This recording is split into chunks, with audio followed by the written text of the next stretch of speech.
बहुत सारे बच्चों ने मुझसे ये क्वेश्चन किया था कि सर क्रोमोसोम का ये क्लास एक बार ले लीजिए। तो मैं बहुत सारे बच्चे ने बोला था कि सर क्रोमोसोम के कुछ टर्म जो है समझ में नहीं आ रही थी। देखो बच्चों, क्रोमोसोम में बहुत सारे टर्म आते हैं जो कंफ्यूजिंग होते हैं।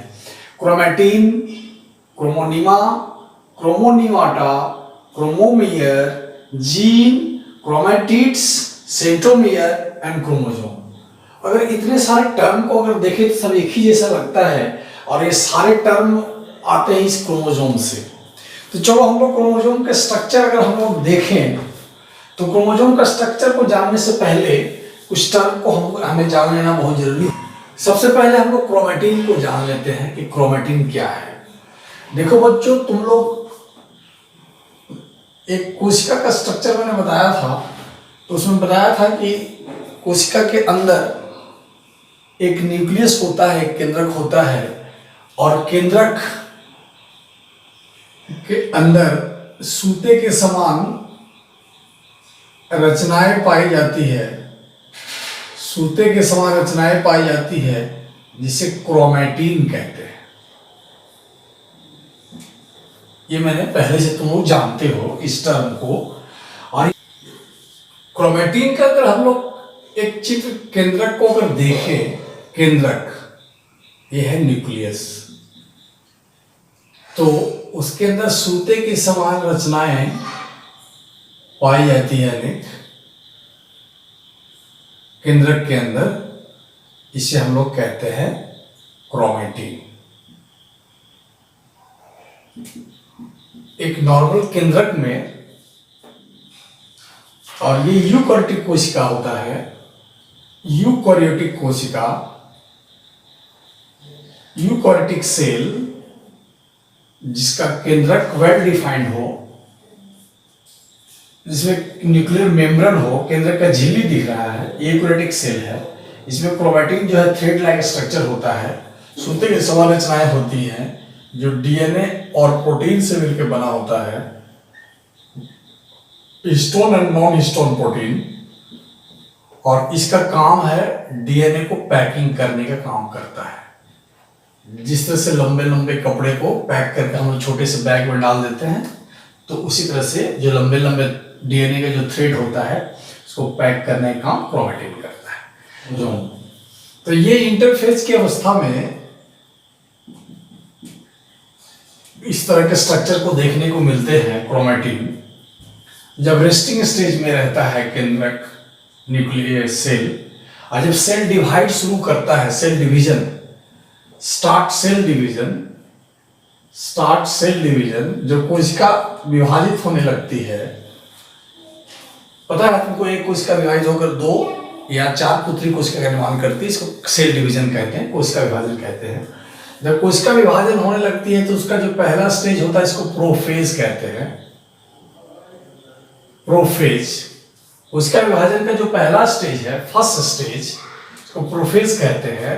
और प्रोफेज के अर्ली फेज में, अर्ली मतलब शुरू में, तो ये देखा जाता है कि ये जो सूते के समान जो क्रोमैटिन था वो स्पाइरली क्वाइल्ड हो जाता है। वो क्या हो जाता है? स्पाइरली क्वाइल्ड हो जाता है। वो जो क्रोमोसोम थे वो लोग स्पाइरली क्वाइल्ड हो जाते हैं। तो स्पाइरली क्वाइल्ड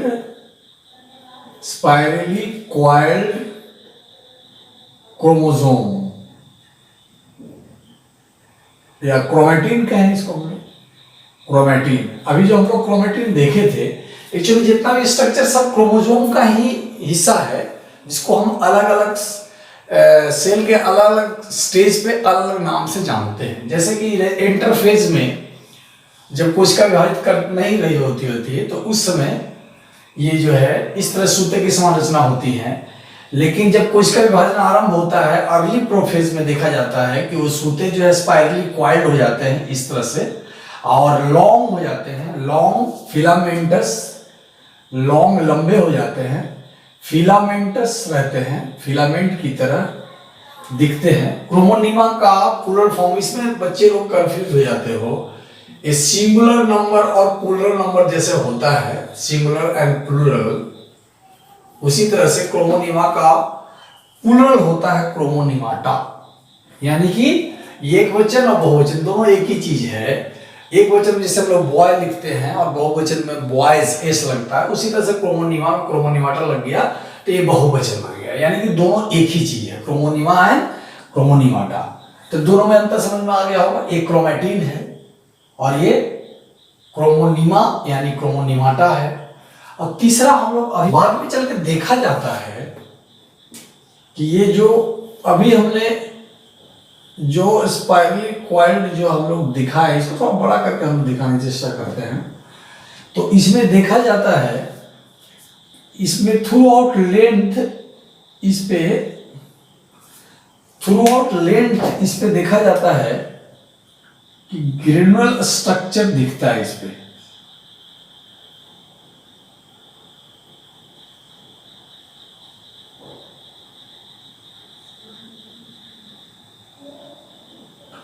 पूरी लंबाई में अगर हम लोग देखें के ऊपर ग्रेनुलर स्ट्रक्चर देखने को मिलता है। ग्रेनुलर स्ट्रक्चर, दानादार ग्रेनुलर स्ट्रक्चर, दानादार आकृति। अभी हम लोग क्रोमैटिन देखे, क्रोमैटिन के बाद में हम लोग क्या देखे, नंबर 2 क्रोमोनिमा एंड पहला हम लोग देखे ये, और दूसरा में देखे ये, और तीसरा हम लोग देख रहे हैं क्रोमोमियर। तो ग्रेनुलर स्ट्रक्चर ये जो अभी हम लोग देखे स्पाइरली कॉइल्ड जो क्रोमैटिन था, उसके ऊपर अगर देखा जाए तो छोटे छोटे दाने दाने की आकृति थ्रू आउट द लेंथ, पूरे इसके क्रोमोनिमाटा के पूरे स्ट्रक्चर पे, जिस तरह से तुम लोग माला वगैरह पहनते हो थ्रेड में, तो तुम लोग देखे हो कि माला जो है सूता में गुथा हुआ रहता है, पूरा गुथने के बाद एक माला बन जाता है। तो उसी तरह से ये माले की आकृति में ग्रेनुलर दाना जो है बीड की तरह, बीड दाना की तरह, Beed on string, Beed on a string, जैसे लगता है किसी सूता में ग्रेनुलर दाना जो है पिरोया हुआ है, उस तरह का स्ट्रक्चर जो है देखने को मिलता है इस क्रोमोनिमाटा के ऊपर में, जिसको हम लोग कहते हैं क्रोमोमियर। ये जो है प्रोफेज स्टेज का पैकिटिन एक फेज होता है, पैकिटिन में ये देखने को मिलता है मियोसिस 1। मियोसिस 1 में तो पता है मियोसिस के 2 अवस्था में मियोसिस पूरा होता है 2 स्टेप्स में। तो मियोसिस 1 के प्रोफेज के पैकिटिन स्टेज में एक ग्रेनुलर आकृति देखने को मिलता है, हर वक्त नहीं होता एक्चुअली। तो at the different stages of cell division हम लोग देख रहे हैं विभिन्न तरह की आकृतियां बनते जा रही हैं क्रोमोसोम्स की, गुणसूत्र की, यानी कि क्रोमैटिन की। तो उसको अलग अलग नामों से हम लोग जानते हैं। तो ये हो गया क्रोमोमियर। अगर देखा जाए तो ये पूरा दाना जो है पूरे थ्रेड में लगा हुआ रहता है। तो हम लोग ऐसे भी बोल सकते हैं कि एग्रीगेशन ऑफ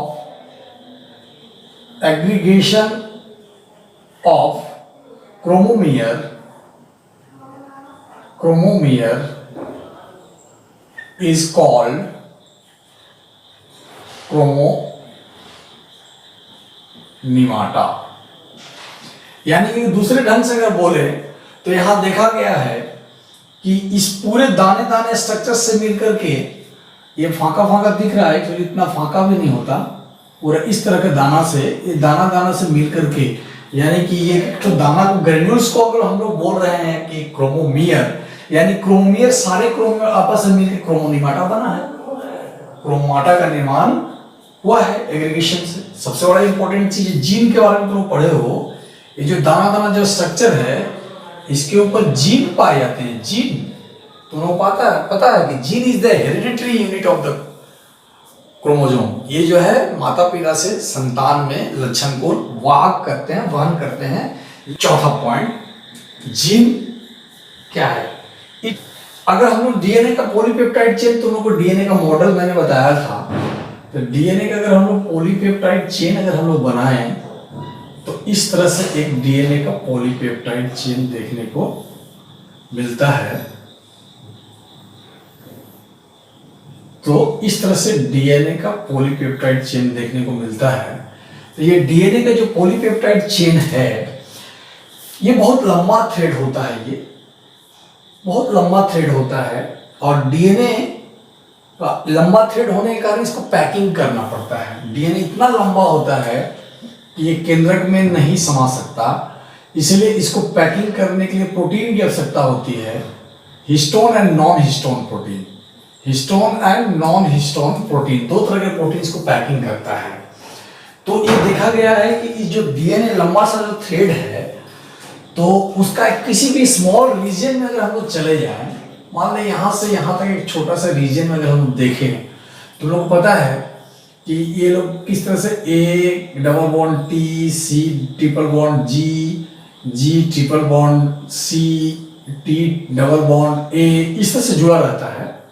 तो लोगों को पता है कि इस तरह से अगर हम लोग देखें तो ए जुड़ा रहता है, A double bond T, C triple bond G, G triple bond C, T double bond A. तो इस तरह से किसी भी स्मॉल रीजन को अगर हम पकड़े, ये डीएनए का जो थ्रेड है, इस थ्रेड का किसी स्मॉल रीजन का एक छोटा सा रीजन को अगर हम पकड़े, डीएनए का एक small region, small portion of DNA 5 centimetre यानी 2 इंच ये लंबा होता है। तो उस 2 इंच लंबा में कोई भी एक छोटा सा रीजन अगर हम लोग लेते हैं, तो इसमें देख रहे हो कि इसमें न्यूक्लियोटाइड का स्ट्रक्चर है। न्यूक्लियोटाइड मैंने तुम लोगों को बताया था, ये पेंटोज शुगर, इस तरह से ये पेंटोज शुगर 1 2 3 इसका 5 से जुड़ा रहेगा, इसका 3 इसका 5 से जुड़ा रहेगा, इसका 3 इसका 5 से जुड़ा रहेगा। तो इस तरह से इस स्ट्रक्चर में अगर हम देखें तो ये देखने को तुम लोग को इस तरह का स्ट्रक्चर देखने को मिलेगा। अगर हम लोग देखें तो इस तरह से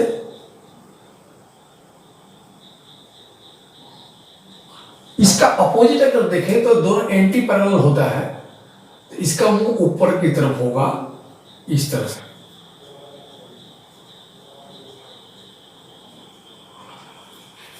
तो ये पेंटोज शुगर, ये जो पॉलीपेप्टाइड चेन है, इस पॉलीपेप्टाइड चेन का कोई भी स्मॉल पोर्शन को अगर हम लेते हैं, having a sequence of nucleotide, यहाँ पर देखो ये न्यूक्लियोटाइड का सीक्वेंस देखने को मिल रहा है। न्यूक्लियोटाइड किसको कहते हैं? Pentose sugar, nitrogen base and phosphate.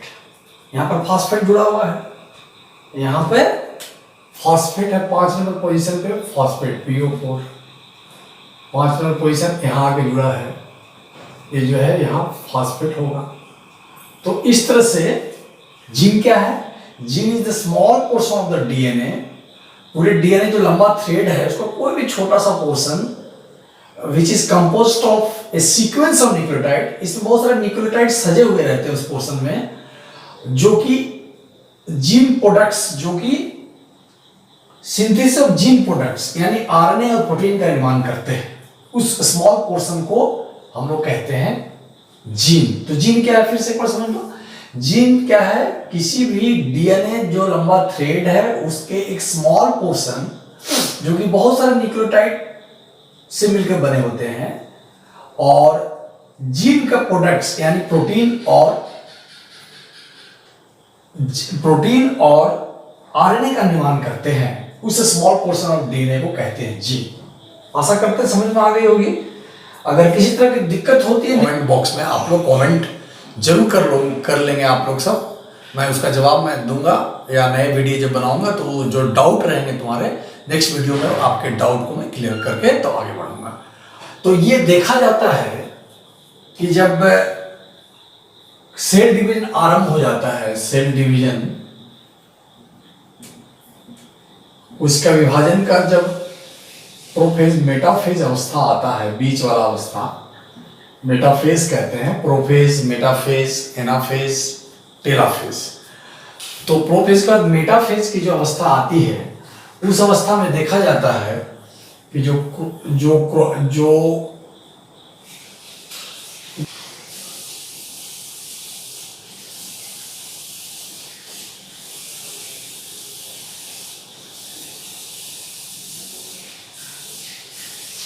वो छोटा हो जाते हैं, मोटा हो जाते हैं, स्पष्ट हो जाते हैं। जो गुणसूत्र इसके पहले तुम लोग देखे थे, इसके पहले जो हम लोग पढ़े क्रोमोनीमाटा, क्रोमोमियर, उसमें वो लंबे थे, थ्रेड लाइक स्ट्रक्चर थे। और जब सेल डिवीजन का आरंभ हो जाता है, प्रोफेज का मेटाफेज, प्रोफेज से मेटाफेज अवस्था में जब पहुंचता है, तो वही जो गुणसूत्र होता है, वो गुणसूत्र क्या हो जाता है, छोटा हो जाता है, मोटा हो जाता है।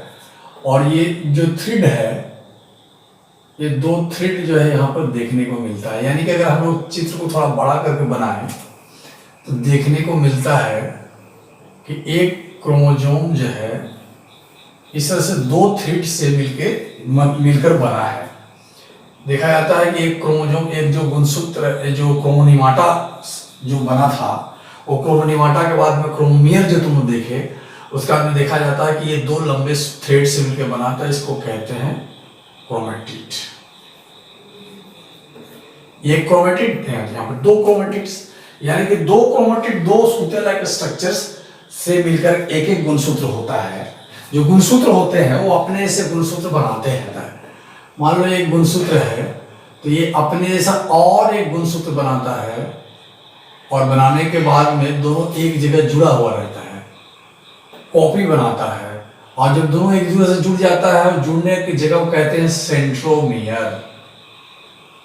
इंटरफेज अवस्था में ही होता है, और ये मेटाफेज में आते आते स्पष्ट रूप से दिखने लगता है। तो इंटरफेज अवस्था में ये क्रिया होती है, इंटरफेज अवस्था में ये क्रिया होती है जब ये गुणसूत्र का एक सूता कॉपी करके अपने जैसा और एक सूता बना लेता है, और दोनों एक जगह जुड़ जाता है। तो ये एक और सूता जो बनता है उसको क्रोमेटिड्स कहते हैं। तो यहाँ पर एक सूता ये पहले का था, ये दोनों को कहते हैं सिस्टर क्रोमेटिड। सिस्टर क्रोमेटिड, क्योंकि ये क्रोमेटिड अपने जैसा एक सिस्टर, बहन, भाई अपने जैसा कॉपी बनाया है, इसलिए इसको सिस्टर क्रोमेटिड्स कहते हैं। तो क्रोमेटिड्स क्या है? इंटरफेज की अवस्था में एक गुणसूत्र अपना कॉपी बनाता है, अपने जैसे और एक कॉपी बनाता है, और दो सूते में बदल जाता है। और दोनों सूता एक गांठ होता है जहां पर दोनों अटैच रहते हैं एक जगह पे, उस गांठ को सेंट्रोमियर कहते हैं। और ये दोनों जो सूते की रचना जो होती है उसको कहते हैं क्रोमेटिड्स, और दोनों को सिस्टर क्रोमेटिड्स कहते हैं। सेंट्रोमियर भी यहाँ से क्रोमेटिड्स, अगर 5 नंबर पॉइंट समझ में आ गया होगा तो सेंट्रोमियर ही भी समझ में आ गया होगा, क्योंकि सेंट्रोमियर ये जो अभी हमने बताया ये है सेंट्रोमियर। क्योंकि जब एक गुणसूत्र अपने जैसा और एक गुणसूत्र बनाता है, जोड़ा हो जाता है, तो उसको क्रोमेटिड्स कहते हैं। और दोनों एक जगह पे अटैच रहता है एक पॉइंट पे, उसको कहते हैं सेंट्रोमियर। और लास्ट अगर कहें क्रोमोसोम, तो एक क्रोमोसोम है। दोनों क्रोमेटिड्स से मिलकर जो रचना बनती है उसको क्रोमोसोम कहते हैं। इन सेल डिवीजन के जब ये मेटाफेज अवस्था में जब ये जो गुणसूत्र होते हैं छोटे हो जाते हैं, मोटे हो जाते हैं, स्पष्ट रूप से दिखने लगते हैं, ये दो क्रोमेटिड्स से बने होते हैं, तब उसको हम लोग क्रोमोसोम के नाम से जानते हैं। अब हम लोग क्रोमोसोम का स्ट्रक्चर को हम देख लें अगर, तो देखो क्रोमोसोम को देखा जाता है कि ये हाईली क्वाइल्ड रहता है, ये हाईली क्वाइल्ड सूता रहता है। ये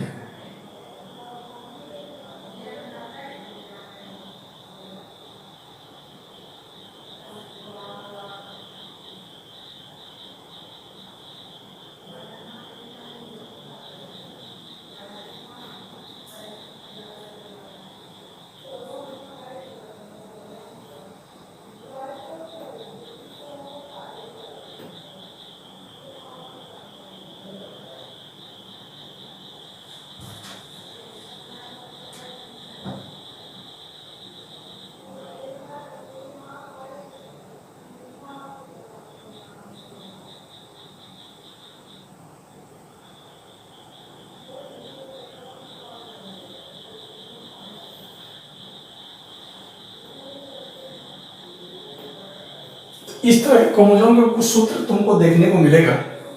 तो इसके अंदर जो ये हाईली क्वाइल्ड, स्पाइरली क्वाइल्ड जो रचना होता है, इसको क्रोमोनीमाटा या क्रोमोनीमा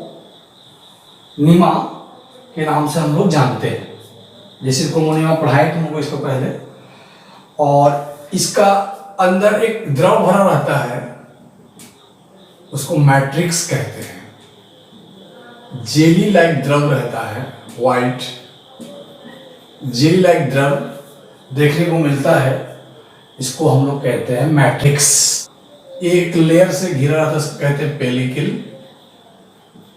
क्रोमोसोम जिस झिल्ली से ढका रहता है उस झिल्ली को कहते हैं पेलिकल। और यहाँ पर एक कंस्ट्रिक्शन देखने को मिलता है, खांच जैसा गड्ढा देखने को मिलता है, इसको कहते हैं प्राइमरी कंस्ट्रिक्शन। और प्राइमरी कंस्ट्रिक्शन को ही सेंट्रोमियर कहा जाता है। इसी का नाम है सेंट्रोमियर या काइनेटोकोर। ये इंपॉर्टेंट बात है, याद रखोगे ये पॉइंट।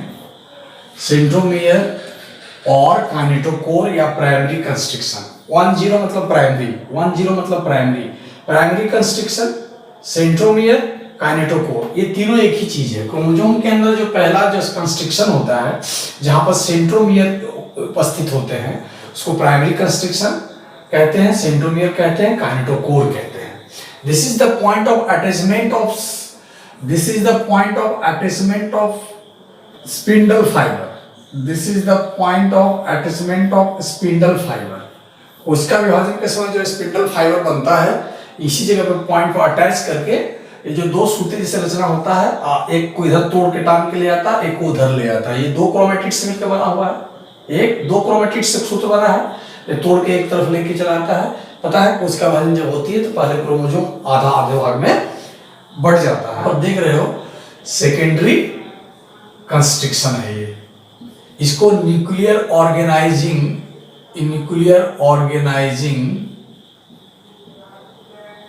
एरिया भी कहते हैं, क्योंकि ये न्यूक्लियोलस का निर्माण करता है। Secondary constriction is called satellite. Secondary constriction के बाद वाला जो हिस्सा होता है उसको सैटेलाइट के नाम से जानते हैं। और जिसमें ये सब में ये पोर्शन हर क्रोमोसोम में नहीं मिलता देखने को, और जिसमें होता है उसको साइड क्रोमोसोम के नाम से जानते हैं। क्वेश्चन आता है व्हाट इज साइड क्रोमोसोम, कभी कभी एक क्वेश्चन आता है व्हाट इज साइड क्रोमोसोम। जिस क्रोमोसोम में सैटेलाइट पाया जाता है उसको साइड क्रोमोसोम कहते हैं। टेल पोर्शन जो होता है उसको टेलोमियर कहते हैं। एकदम अगर टेल में हम लोग चले जाए तो उसको हम लोग टेलोमियर के नाम से जानते हैं। एकदम tip of the chromosome telomere कहते हैं। और ये इसमें यूनिक प्रॉपर्टी पाया जाता है, जो ये दूसरे और भी जो गुणसूत्र होते हैं उससे ये चिपकता नहीं है इस प्रॉपर्टी के कारण। तो आशा करते हैं बच्चों तुम लोगों को स्ट्रक्चर ऑफ क्रोमोसोम और जो कंफ्यूजिंग जो डिफरेंट जो टर्म थे, टर्मोलॉजी से तुम लोग अवगत हुए होंगे। और हमारा क्लास अगर तुम लोगों को सबको अच्छा लग रहा होगा तो कमेंट बॉक्स में जरूर जाकर लिखो, क्योंकि हमारा इससे हौसला भी बढ़ता है। और तुम लोगों को और कौन से टॉपिक्स ऐसे हैं जो समझ में नहीं आ रही है, वो कौन सा वर्ड या कौन सा चीज़ में समझ में नहीं आई है, वो तुम लोग कमेंट बॉक्स में लिखोगे। तो नेक्स्ट मैं वीडियो बनाऊंगा तो सबसे पहले मैं तुम्हारा जो डाउट है उसको क्लियर करूंगा, उसके बाद में नेक्स्ट वीडियो में और कैसा किस टॉपिक्स पे और क्लासेस चाहिए वो मुझे बताओगे। चलो ठीक है, आज यहीं पर खत्म करते हैं। हमारे चैनल को सब्सक्राइब कर दो, शेयर कर दो, लाइक कर दो, अधिक से अधिक बच्चों में शेयर करो, ताकि तुम्हारे स्कूल के ही बच्चे नहीं, जो भी बच्चे हैं 9-10 क्लास के सभी बच्चों को तुम लोग अपने पूरे इंडिया में, पूरे भारतवर्ष में जितने भी बच्चे हैं, अपने परिवार है, फैमिली में, सब जगह शेयर करो, ताकि सभी लॉकडाउन में घर में बैठे हैं और ये लाइफ साइंस का क्लास लें। चलो धन्यवाद, सुखी रहो, खुश रहो, अच्छे से रहो।